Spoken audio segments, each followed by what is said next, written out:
আজকের যে ভিডিওটা আমি আপলোড করতে যাচ্ছি সেটা 2024 সালের মাধ্যমিক পরীক্ষায় যে সমস্ত ছাত্রছাত্রীরা বসতে চলেছে তাদের 4 মার্কসের একটি সাজেশনের তালিকা। তো 4 মার্কসের সাজেশনের তালিকা বলার আগে একটা বিষয় বলে রাখা দরকার, এই 4 মার্কস কিভাবে মার্কস ডিভিশন করেছে মধ্যশিক্ষা পর্ষদ। বলা হয়েছে প্রথম অথবা দ্বিতীয় অধ্যায় থেকে দুটি টিকা আসবে, তৃতীয় অথবা চতুর্থ অধ্যায় থেকে দুটি টিকা আসবে, পঞ্চম এবং ষষ্ঠ অধ্যায় থেকে দুটি টিকা আসবে এবং সপ্তম ও অষ্টম অধ্যায় থেকে দুটি টিকা আসবে। অর্থাৎ মোট 8টি টিকা দিচ্ছে। সেই কারণে তোমাদের বিভাগ কয়ে দুটো, বিভাগ ক্ষয়ে দুটো, বিভাগ গয়ে দুটো, বিভাগ ঘয়ে দুটো, অর্থাৎ এই 8টা টিকার মধ্যে তোমাকে লিখতে হচ্ছে 6টি টিকা। তো প্রথম অধ্যায়ে আমি আসছি, দেখো প্রথম অধ্যায়ে যে টিকাটা আমি বলবো, প্রথম অধ্যায়ে প্রথম যে ইম্পর্টেন্ট টিকা, ইন্টারনেটের সুবিধা ও অসুবিধাগুলি লেখো। আমি কেন ইন্টারনেটটাকে ধরেছি, কারণ ইন্টারনেট বর্তমান যুগ মানে তথ্য বিস্ফোরণের যুগ। ইন্টারনেট, আমি যখন এই ভিডিওটা আপলোড করতে যাচ্ছি আমার ইন্টারনেট দরকার, অর্থাৎ ইন্টারনেট ছাড়া মানব জীবন কিন্তু এখন অব্যাহত থাকতে পারে না। মানব জীবনে ইন্টারনেট খুব অত্যন্ত প্রয়োজনীয় জিনিস। তাই আমার প্রথম টিকা থাকবে ইন্টারনেটের সুবিধা এবং অসুবিধাগুলি লেখো। দ্বিতীয় টিকা, পরিবেশের ইতিহাস চর্চার গুরুত্ব ব্যাখ্যা করো। আমরা দেখতে পাই পরিবেশের ভারসাম্য মাঝে মাঝে নষ্ট হয়ে যাচ্ছে, যার ফলে প্রাকৃতিক বিভিন্ন বিপর্যয় ঘটছে। তো স্বাভাবিকভাবে পরিবেশের ইতিহাস চর্চার গুরুত্ব একটি গুরুত্বপূর্ণ এবছরের মাধ্যমিক পরীক্ষার টিকা। 3 নম্বর যে টিকা, নারী ইতিহাস চর্চার উপর একটি টিকা লেখো। আমরা জানি বর্তমান যুগে নারী সমাজ অনেক বেশি এগিয়ে চলেছে। আমরা দেখতে পাই 2017 সালের প্রথম যখন হয় মাধ্যমিকের যে নতুন সিলেবাসের উপর যে পরীক্ষাটা, তখন আমরা দেখতে পাই নারী ইতিহাসের চর্চার উপরে টিকাটা এসেছিল। আর কিন্তু আমরা প্রথম অধ্যায় থেকে টিকা দেখতে পাচ্ছি না। সেই কারণে নারী ইতিহাস চর্চাও আরেকটি গুরুত্বপূর্ণ টিকা। 4 নম্বর যে টিকাটা হতে চলেছে, আধুনিক ভারতের ইতিহাস রচনায় সরকারি নথিপত্র কতটা গুরুত্বপূর্ণ। আমরা জানি ঔপনিবেশিক প্রশাসনের মনোভাব জানার জন্য সরকারি নথিপত্র অত্যন্ত গুরুত্বপূর্ণ ভূমিকা পালন করেছে। তাই প্রথম অধ্যায় থেকে আমার এই 4টি টিকা অত্যন্ত ইম্পর্টেন্ট বলে মনে হয়েছে। দ্বিতীয় অধ্যায়ের যে টিকাগুলো অত্যন্ত ইম্পর্টেন্ট টিকা 2024 সালের মাধ্যমিক পরীক্ষায়, সেগুলো হলো শ্রী রামকৃষ্ণের সর্বধর্ম সমন্বয়ের আদর্শ ব্যাখ্যা করো। ইতিমধ্যেই মাধ্যমিকে আমরা দেখেছি, এসেছিল একবার। স্বামী বিবেকানন্দের নব্য বেদান্তবাদ ব্যাখ্যা করো। 3 নম্বর টিকা, উচ্চশিক্ষার বিকাশে কলকাতা বিশ্ববিদ্যালয়ের ভূমিকা আলোচনা করো। 4 নম্বর টিকা, উডের নির্দেশনামা।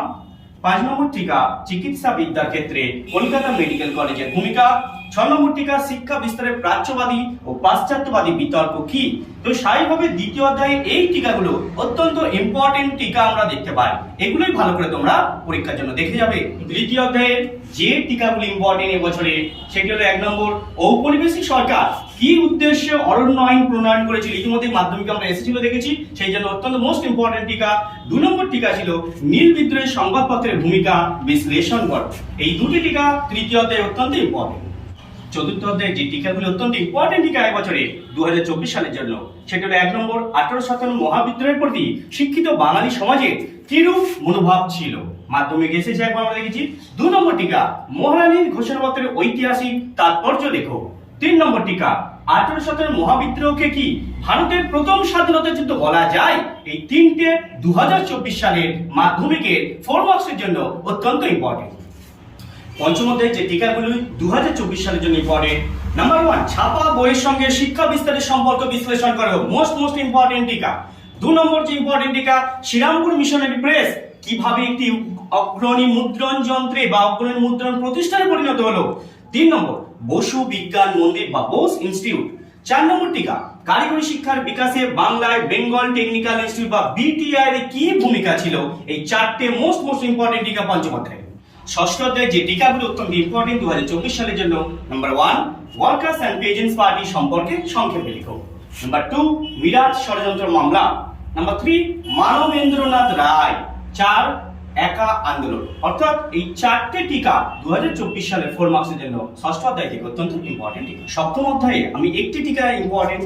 নাম্বার 1, দলিত আন্দোলন বিষয়ে গান্ধী হাইপেন আম্বেদকর বিতর্ক নিয়ে একটি টিকা লেখো। কেন?